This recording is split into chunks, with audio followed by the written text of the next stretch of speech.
Okay, now we're going to go into the trade tab. I've got IWM already set up in our stock and option quote screen. And what we want to do is go into, let's pick the 70s first. And we want to buy, and we want to enter this as a single trade. So we're going to be buying the double calendar, and we're going, so we have to click on double diagonal, and then go over to double calendar.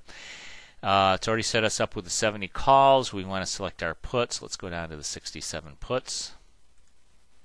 It just gives us a few points on either side of the current market price. Then we're going to right click in this green area and analyze a duplicate trade. Okay, let's just take a look. I have a small position in the IWM, so I just took that off, and I want to only analyze, it's already hiding the positions, that's good. What I want to do is analyze this position now, and it looks like we're dead center on this, and it's got, let's take a look at we'll set our slices to the break even. We want to make sure that we are on the May expiration, because those are our short, that's our short position, is May. We want to take this red lock off it so we get current prices.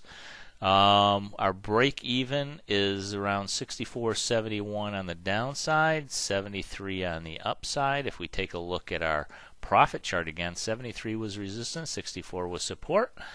So unless we continue up this blue uptrend channel, we'll probably break through this resistance, but we can always adjust our trade later because we do not predict price. We'll always remember that we don't predict price. So this looks like a good position to put on. Let's just take a look at our picture again. Remember, the green line is what our profit picture looks like at expiration if the stock stays, in this case ETF, stays in between our break-even points. If it falls below that, we hit our maximum loss, which in this case is only $242 on a single contract. If we do two contracts, our margin requirement is $484. Our maximum profit is going to be anywhere between, let's look at this top peak here, which is $366. If we land right at 70, which is also the our short call for May, is right at the 70 peak. So what we want to do is just kind of stretch this out a little bit, and to stretch it out, as you remember, all you have to do is put your cursor down here where the numbers are and drag it to the right, and you can stretch that out a little bit.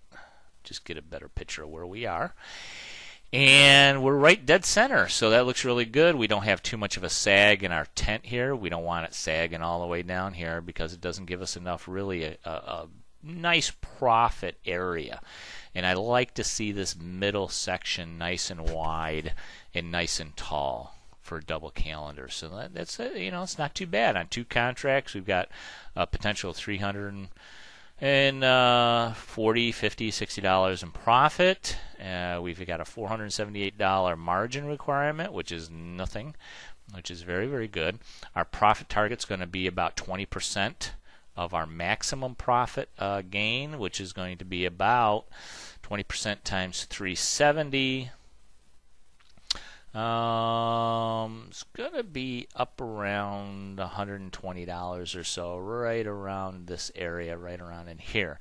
Remember, our white line is our current profit and loss, and when you set up these kinds of positions, you always start out at a loss, because the market's not going to give you a profit from day one. We do have theta is 4.53. That's $4.53 for every single day that we remain in the trade, and that's very important. When we get into adjustments, and we also get into portfolio management by the Greeks, we'll go into more detail on that. But as long as you're setting up a double calendar according to the requirements that we've determined here, you're always going to be positive theta. If you're doing double calendars, you're going to be positive theta. You're also going to have a negative profit and loss on the first day, but don't worry because that will improve over time because theta declines, theta remains positive. The option prices that the options that you're selling, because we're selling the Mays here, they are the near-term options with about 30 days left.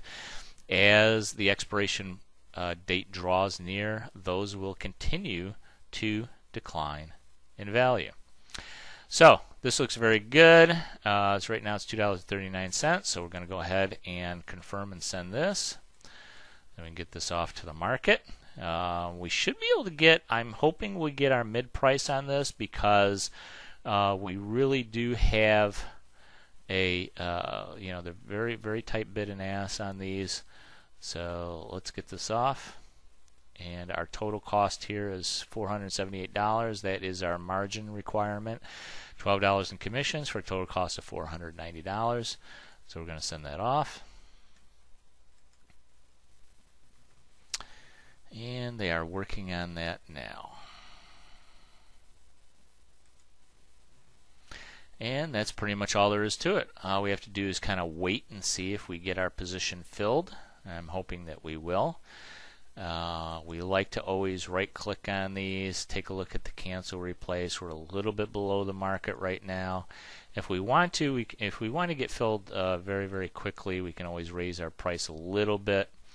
Let's see what it does to our profitability. We can analyze this again and take a look at what would happen if we did want to raise it up a little bit. We don't want to be, you see where our zero line is here? We don't want our white line too far below that because we start out at a really negative position if we do. So we want to try to stay, right as close as possible to that zero line where our current price is as much as possible. We may have to give up a penny or two as we go along, but if we want to, and if we can go up 244, let's just take a look what happens to our graph. We start to see a little separation here between our white line and our profit. So, we don't want to start off too negative here, but a few dollars, a few pennies is not going to make too much of a difference in our overall position. So we can go up to 244 if we don't get filled here, and we should be okay.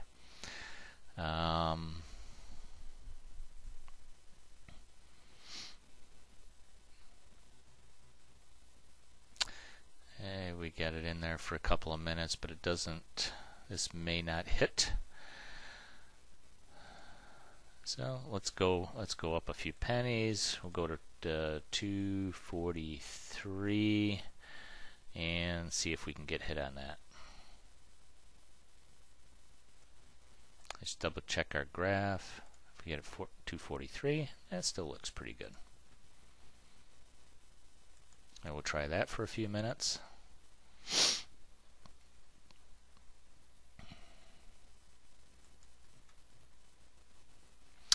And like I said, you have to kind of work these once in a while. You go back in, look at cancel, replace order to see where the current market is.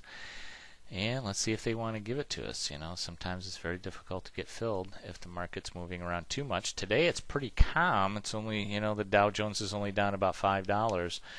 And so let's see if we can get hit at 243. If not, we wait about we can wait about 5 minutes and then replace our order with another one.